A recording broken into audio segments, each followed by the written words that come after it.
How many times have you been on the internet and noticed creepy ads that are tailored to your internet search history? Or speaking of search history, how many times have you been on the internet and worried about somebody, perhaps even your government, tracking the websites that you visit? Well, fortunately, today's video is sponsored by NordVPN, which is helping to give internet users all the tricks and tools of a proper 21st century online experience. You might have heard me talk about what NordVPN can do for you previously: encrypt your internet data, move your online activity to another location with just one click, either for superior security or new streaming options, and all of that's still true. NordVPN has more than 5,000 servers spread throughout 60 countries, but VPNs give you access to so many more options than just new TV shows. Having trouble connecting to social media where you live? NordVPN. Want to buy a movie that's cheaper somewhere else or maybe not available in your country at all? NordVPN. Want to route your connection through multiple servers just for extra protection? Absolutely. With NordVPN, you can do it all, and that includes utilizing their threat protection upgrade, which blocks ads, eradicates web trackers, checks for malware,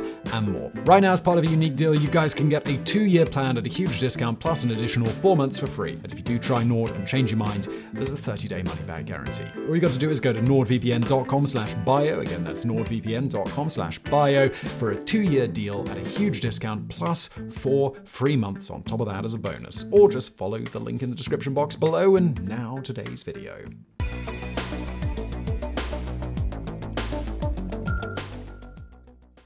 Three-time Pulitzer Prize-winning journalist Arthur Kroc describes Joseph Pulitzer as having a shining personal character, humility in possession of power, and compassion for the unfortunate. He hated cant, sham, injustice, and corruption, and was incapable of any of these. Other people describe Joseph Pulitzer as the greatest journalist on earth, or the most interesting man on the planet. His life was said to resemble a story out of the books of giants, goblins, and fairies. For many contemporaries, Joseph Pulitzer was the perfect example of the American dream. He was an immigrant who came to America all alone with no money and without even speaking the language. But he worked hard, all day, every day, and he made something of himself, becoming one of the most influential voices in the country. His story was a refreshing change of pace from most other businessmen of his era who inherited fortunes and enlarged them through dishonest, underhanded, even fraudulent means. But Pulitzer himself was hardly innocent.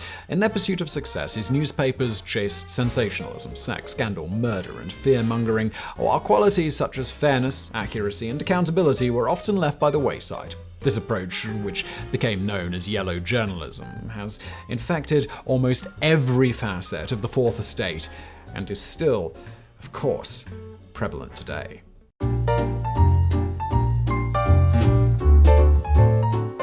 Joseph Pulitzer was born on April 10, 1847, in the town of Mako in southeastern Hungary, the second of 4 children to Philip Pulitzer, a successful Magyar Jewish grain dealer, and Louise Berger, a Catholic Austro-German. By 1853, Philip Pulitzer had made enough money from the grain business to retire and move his family to Budapest. He later died of heart disease when Joseph was 11 years old. A few years later, Joseph's mother got remarried to a businessman named Max Blau, who developed a hostile relationship with his stepchildren. We don't know specifics about what happened. We just know that Pulitzer hated Blau and couldn't wait to leave home. When Joseph reached that dreaded stage of puberty, he shot up like a beanpole. As a teenager, he was about 1.9 meters tall, that's 6'3" in freedom units, but he was very skinny to the point where he always looked ill and emaciated. This proved to be a problem when the 17-year-old Pulitzer tried to enlist in the Austrian army, hoping to follow in the footsteps of 2 uncles who were both officers. Unfortunately, Joseph was told that he was too gaunt, too young, and his eyesight was too bad, so he was rejected. Undeterred, Pulitzer traveled to Paris looking to join the French Foreign Legion, but they too gave him the same answer. He then went to London, hoping that he might get sent to India, but was rejected again. After that came Hamburg, where Pulitzer tried his luck as a sailor, but still no go. For a while, it looked like no one was desperate enough to accept this nearsighted, skinny Hungarian kid, but fortunately for Joseph, while in Hamburg, he ran into recruiting agents for the American Union Army. These agents received bounties for every soldier they signed, so they were ready to take anyone willing to put their mark on the dotted line. And so it was, in 1864, that Joseph Pulitzer packed up his things and went aboard a rickety ship that crossed the Atlantic, crammed with a throng of immigrants looking to make it big in America. While docking into Boston Harbor, Pulitzer jumped overboard into the cold water, swam to shore, and traveled to New York alone by train.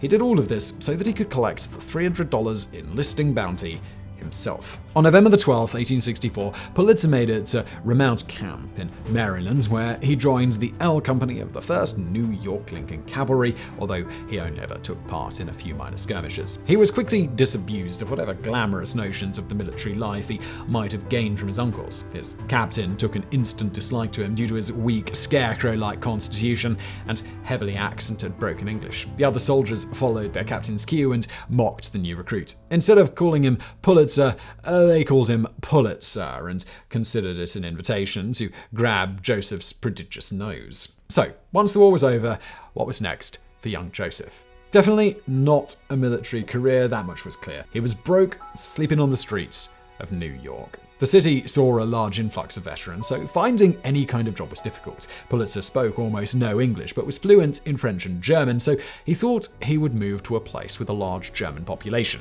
He sold his last worldly possession, a white silk handkerchief, and used the money to buy food and a ticket to St. Louis.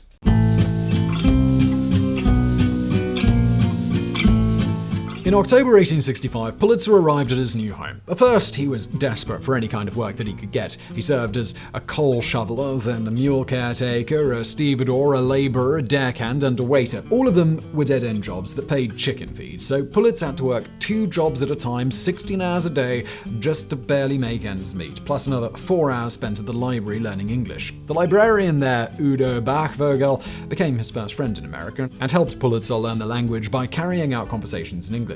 One day, Pulitzer and 40 other people got scammed by a con artist who promised them great jobs on a plantation in Louisiana. The Marks paid him $5, and then they boarded a steamboat that simply dumped them in a remote area about 40 miles from St. Louis. Apparently, it took them 3 days without food or water to make it back to the city. It was an awful ordeal, but for Joseph Pulitzer, it turned out to be the best thing that ever happened to him. A local reporter heard the story, tracked down Pulitzer, and convinced him to write an account of the experience for the German-language newspaper Westliche Post. He did well enough that the editor asked him to keep writing. Immediately, Pulitzer discovered that he had a knack for journalism, but the sparse assignments weren't enough to pay rent. Fortunately for him, at the newspaper building, he made the acquaintance of 2 lawyers who got him a record-keeping job with the Atlanta and Pacific Railroad. As it turns out, Pulitzer had a knack for that as well. The attorneys encouraged him to enter law school and even gave him free access to the library so that he could study at his leisure. Now, a few noteworthy things happened in the years that followed. Joseph Pulitzer became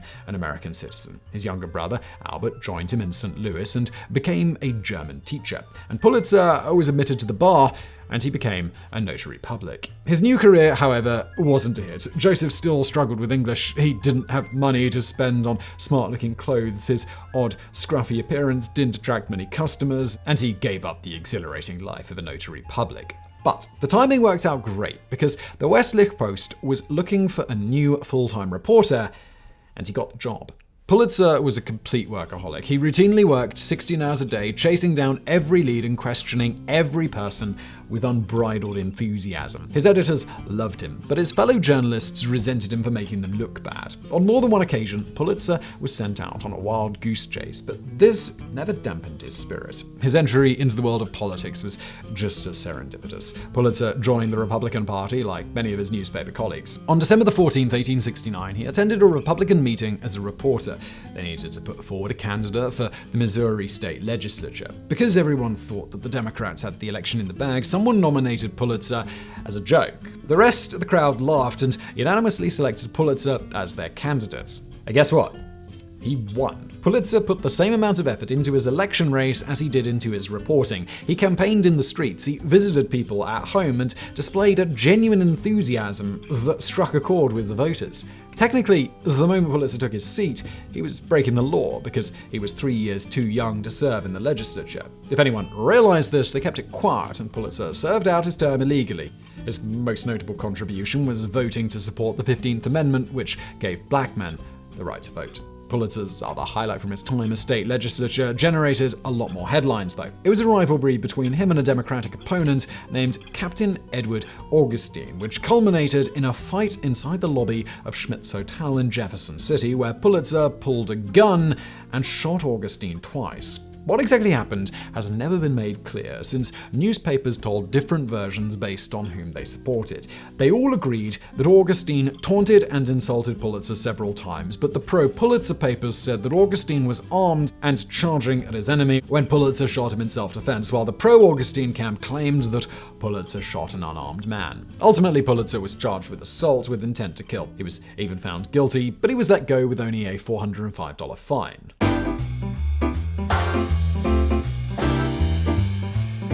After his term was done, Pulitzer remained involved in politics but grew increasingly disillusioned with the Republican Party. Pulitzer was the kind of man who would never put party over principle, so when he perceived that the Republicans were showing signs of corruption or incompetence, he distanced himself from them. For a while, Pulitzer joined the short-lived Liberal Republican Party, which opposed Ulysses S. Grant's presidential nomination, and instead campaigned for New York Tribune founder Horace Greeley. For Pulitzer, the last straw came when the Republican Party backed Rutherford B. Hayes for president during the 1876 election. He switched to the Democrats and began campaigning for New York Governor Samuel Jones Tilden. Pulitzer was so fiery and impassioned whenever he spoke in public that during one speech at the Cooper Union in New York, he burst a blood vessel and started coughing up blood halfway through, but he still finished his talk in front of a standing room only audience. Pulitzer had another close call on his 30th birthday when the hotel he was staying in caught fire. The alarm wasn't working, so many of the residents were only made aware of the fire by the frantic screaming and chaos that was happening outside.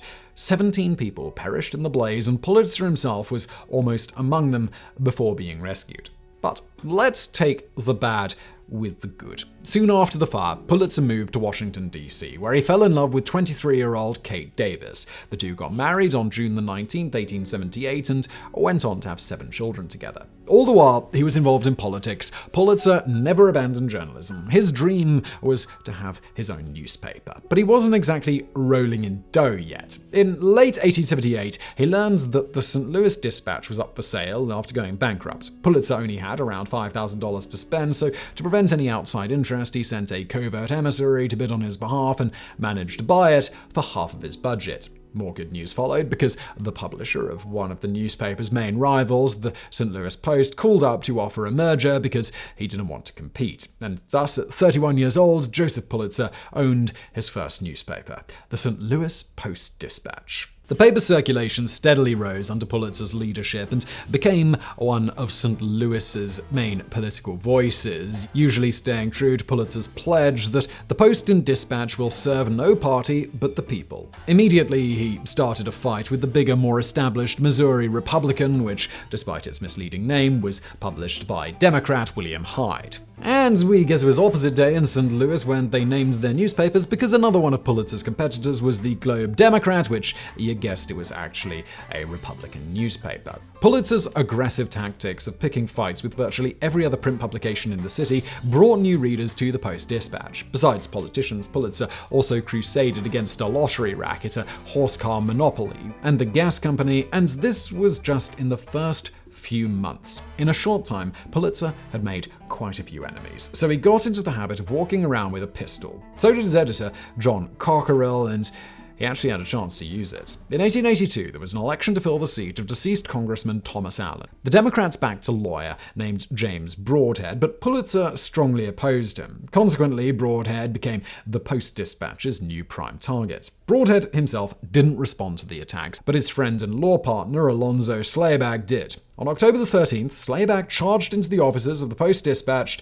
and launched a virulent and threatening tirade at Cockerill. In return, the editor opened his desk drawer, pulled out his gun, and fired, killing Slayback almost instantly. The story became a big sensation. Newspaper employees testified that Slayback had a gun in his hand and was aiming it when Cockerill opened fire. Other papers, however, were giddy with the excitement at the opportunity of taking down the Post-Dispatch, and many of them portrayed Slayback as an innocent, unarmed man who was murdered in cold blood. At one point, the Missouri Republican whipped up its readers into such a frenzy that a mob formed outside the offices of the Post-Dispatch, looking to burn the whole place down. Ultimately, Cockerill was exonerated during his trial, but the court's public opinion wasn't as merciful. The circulation of the Post-Dispatch plummeted. Advertisers left in droves. Pulitzer's personal reputation took a big hit, and his family became socially ostracized. He felt like maybe it was time for a change.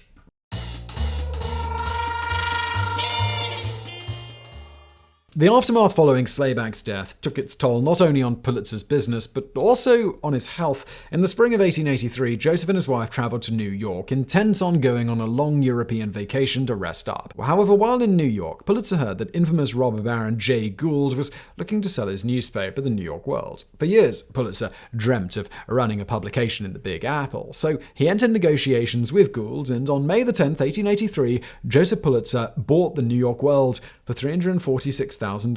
Just like the Post-Dispatch, Pulitzer announced in the first issue under his ownership that from then on the New York World would be dedicated to the cause of the people rather than the purse of the potentates, will expose all fraud and sham, fight all public evils and abuses, and serve and battle for the people with earnest sincerity. Basically, Pulitzer wanted his newspaper to be aimed at immigrants and the working class. He knew this was the strategy that brought them to the dance, and he had no reason to switch it up now. Most of New York's politicians and businessmen became equal opportunity targets, including the World's former owner, Jay Gould. There was a rumor going around that Gould remained a secret partner in the newspaper. Pulitzer feared this would ruin his champion of the underdog credential, so he made sure that Gould bore the brunt of his literary attacks just to show that the two were not on the same side. Not that Gould didn't deserve it, though. In fact, we made a video about him a while back. You can check that out if you want to know more about all the shenanigans that he got up to.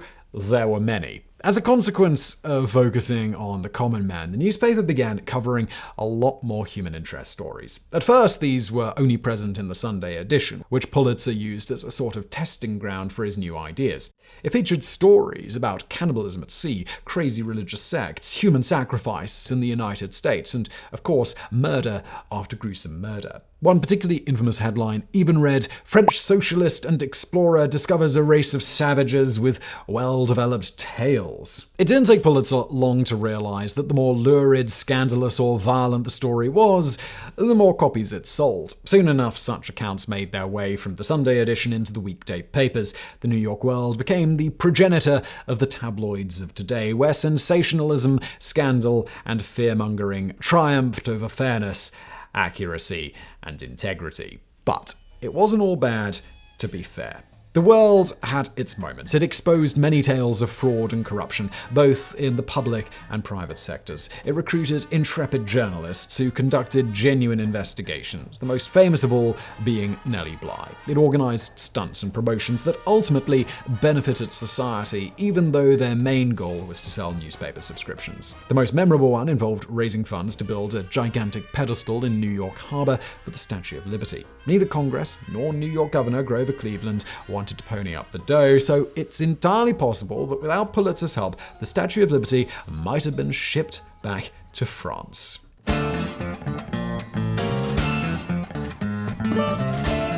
Pulitzer's hard work, aggression, and sensationalism turns the New York World into the best-selling newspaper in America, and him into a rich man. But the effort took its toll on his body. Remember that he was never really the picture of health, plus he worked himself ragged, 12 to 16-hour days for most of his adult life. Add to that the stress of his job, and Joseph Pulitzer had become a frail and sickly man, even though he was only in his early 40s. His asthma was getting worse, his eyesight was almost gone, his nerves were shattered, and he developed an extreme sensitivity to noise, so much so that he had to soundproof the rooms where he spent most of his time. Pulitzer spent several years traveling abroad, meeting with numerous medical experts, but he ended up ignoring their advice since they all told him the same thing.